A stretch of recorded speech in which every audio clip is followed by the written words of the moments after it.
عمران خان اس ماہ army chief general Asim Munir کو 3 خطوط لکھ چکے ہیں۔ 3 فروری کو لکھے گئے خط میں 6 نکات تھے۔ الیکشن، میڈیا، عدلیہ کی آزادی اور سول و فوجی تعلقات کی بات کی گئی۔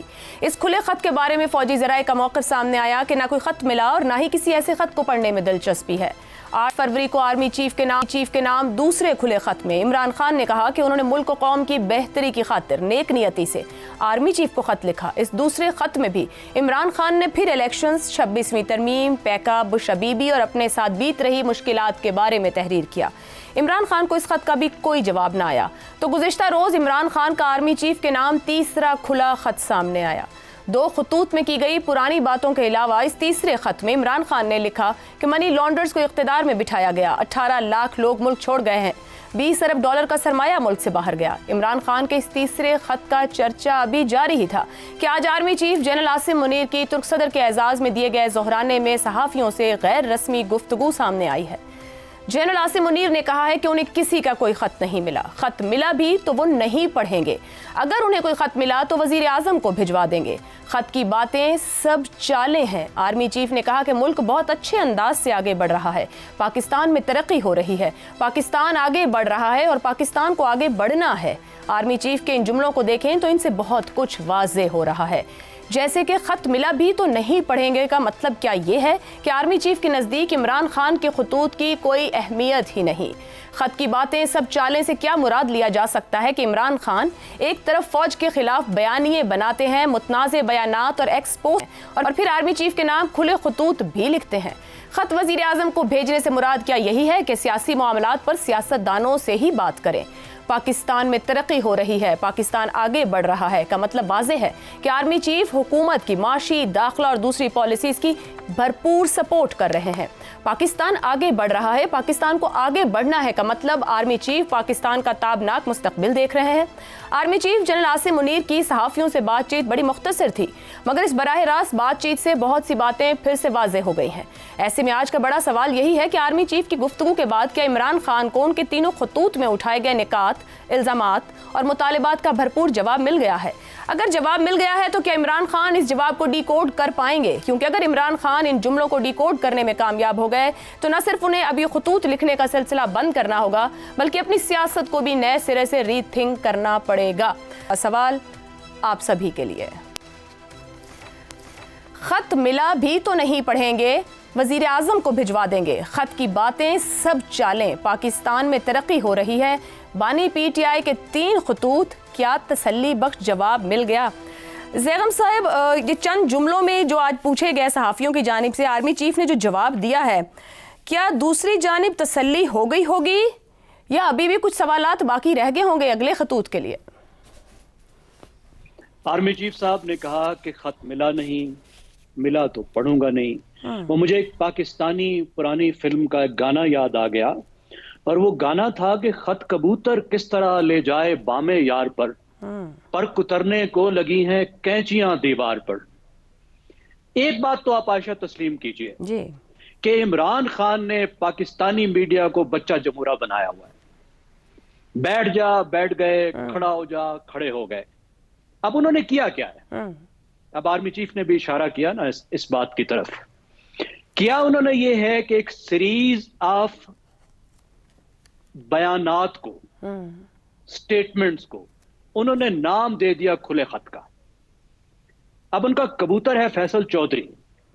فیصل چودھری مل کر آتا ہے تو ان کے جو سو کالڈ لیٹر ہے، اوپن لیٹر آرمی چیف کے نام، اس کو وہ غٹر غوں کر کے سناتا ہے، خط نہیں دیتا۔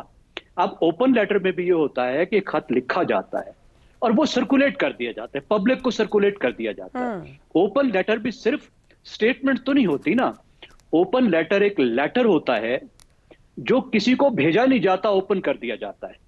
تو ہونا تو یہ چاہیے تھا کہ فیصل چودھری جو بات سن کر آئے ہیں اس بات کی بنیاد پر عمران خان کی طرف سے خط لکھتے اور اس خط کو سرکولیٹ کرتے۔ صحیح، لیکن یہ نہیں ہو رہا، صرف بیانات ہیں ان کے، اور یہ ویسے ہی بیانات ہیں جو پہلے دے رہے تھے، اور ان بیانات کو انہوں نے نام دے دیا ہے آرمی چیف کے نام کھلے خط کا،